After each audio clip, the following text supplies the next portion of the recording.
Resource leveling is adjusting the start and finish dates based on resource availability to balance resource demand with supply. And this may change the critical path. Here we started with this situation. Sue was especially double booked. Tom was not.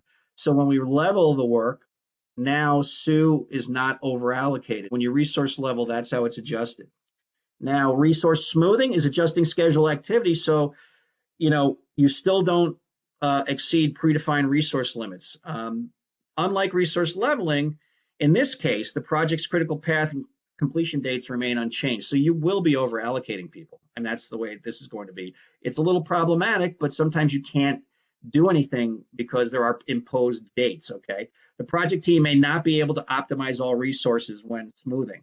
In this situation here, if you have to smooth the resources, Sue is still going to remain double booked. That's that point.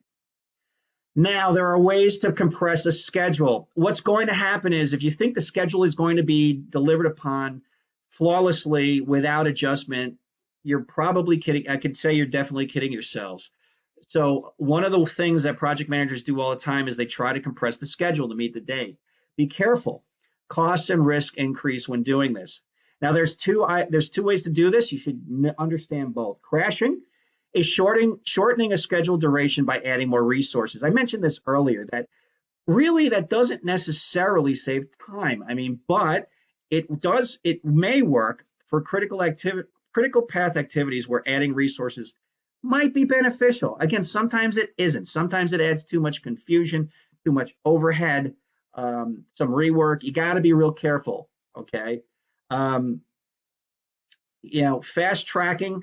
This is where activities that are usually accomplished sequentially are now accomplished in parallel. This may result in rework. A lot of times that happens when user acceptance testing is completed or commences while quality assurance is still going on. It's never a good recipe for success.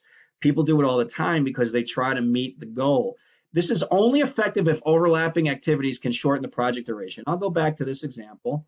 Let's say we started here, that the project optimally is set up so that A, B, and C are sequenced like this, okay? Well, after fast tracking, it'll be set up like this. That's not optimal either for Sue, or imagine if Sue is a tester. That's a real problem, as I just mentioned. Okay, so schedule compression, this is a normal schedule. Now, this is fast tracking. So items 4 and 5 here are overlapped. Items 7 and 8 are overlapped. Crashing basically says, we had one person here, let's add an additional person here. Really, really problematic. People do it all the time.